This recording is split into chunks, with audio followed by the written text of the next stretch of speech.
خاموش انسان جو ہوتا ہے وہ سمندر کی طرح گہرا ہوتا ہے۔ اور امام احمد بن حنبل نے حدیث کو بھی بیان کیا، آپ نے فرمایا کہ جس میں کہ جو خاموش ہوا وہ نجات پا گیا۔ اسی طرح ایک اور حدیث ہے جس میں آقا علیہ الصلوۃ والسلام نے فرمایا کہ اسلام کی عمدگی یہ ہے کہ فضول باتوں کو چھوڑ دیا جائے۔ ہم دیکھتے ہیں کہ معاشرے کے اندر کچھ لوگ کیا کرتے ہیں کہ ضروری نہیں ہوتا کہ ہر بات پر تبصرہ دیا جائے، ہر شخص پر تنقید کی جائے، یا ہر واقعے پر جو ہے وہ کوئی نہ کوئی بات کی جائے، ہر کہانی پر کچھ لکھا جائے۔ کبھی کبھار جو خاموشی ہوتی ہے وہ بھی جواب ہوتا ہے۔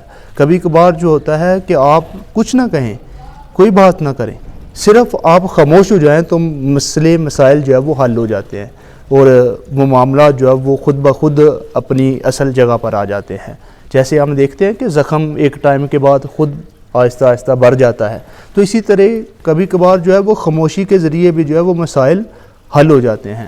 ہم کیا کرتے ہیں کہ ہم خواہ مخواہ لوگوں کو زبان کے ذریعے مخالف بنا لیتے ہیں، وہ کچھ نہ کریں ایسے الفاظ بول دیتے ہیں، ایسے جملے بول دیتے ہیں، ایسی باتیں کر دیتے ہیں، وہ جب کر دیتے ہیں تو پھر وہ واپس نہیں آتی۔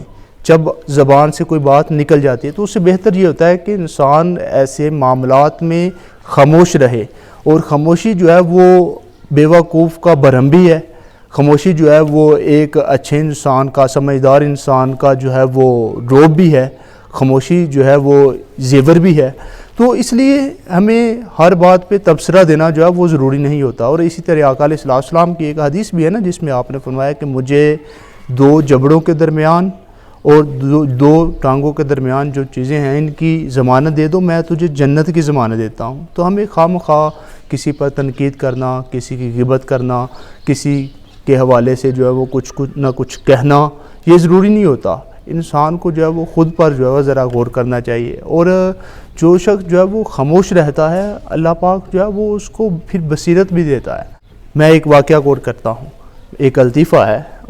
ہم کیا کرتے ہیں کہ ہم زبان کے ذریعے کچھ لوگوں کو ایسے مخالف بنا لیتے ہیں، نہ ان کے ساتھ ہمارا کوئی تعلق، نہ کوئی خیال، نہ کوئی سوچ۔ ایک شخص تھا نا، بڑی مزے کی بات ہے، ایک شخص تھا تو اس کے پاس جو ہے نا وہ اس نے ایک مکان بنایا، گھر بنایا، بزنس شروع کیا۔ تو بزنس کے لیے وہ اپنے دوست کے پاس چلا گیا، اس نے کہا کہ میں اس سے جو ہے وہ ایک کتا ہے تو وہ لے کر آ جاتا ہوں چند دنوں کے لیے، رکھوالی کے لیے۔ جب وہ اپنے دوست کے پاس گیا تو اس سے جا کر کہا کہ یار آپ کے پاس وہ ایک کتا تھا وہ مجھے دے دو۔ اس نے کہا کہ یار وہ میرے پاس کتا تھا، اگر اب تو وہ مر گیا ہے تو اگر وہ زندہ بھی ہوتا تب بھی میں نہ دیتا آپ کو۔ تو کیا یہ بات کرنی ضروری ہوتی ہے کہ کیا وہ زندہ بھی ہوتا تب بھی میں آپ کو نہ دیتا؟ تو ہمیں کبھی کبھار ضروری نہیں ہوتا کہ ہر بات کا جواب دے، ہر بات پہ بولے، ہر بات پہ تبصرہ کرے۔ تو کبھی کبھار جو ہوتی ہے خاموشی خود بخود جواب دے دیتی ہے۔ خاموشی سمجھدار لوگوں کا شیوا بھی ہے۔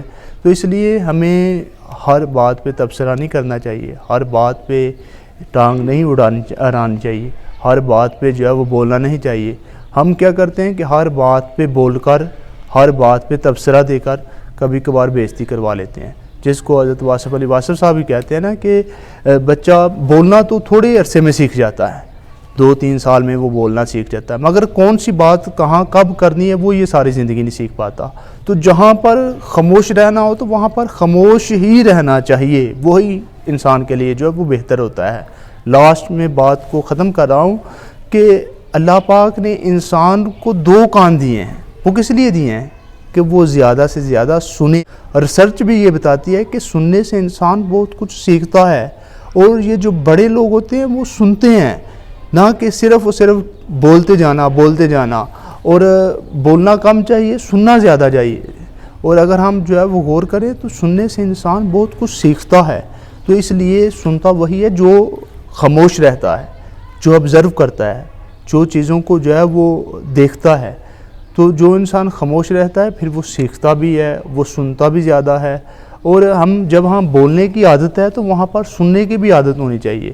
جہاں ہمیں سنانے کی عادت ہے وہاں سننے کی عادت بھی ہونی چاہیے، دوسروں کی بات کو سننا، دوستوں کی بات کو سننا، والدین کی بات کو سننا، اور یہ جو ہے وہ ایک اچھے انسان کی نشانی بھی ہے۔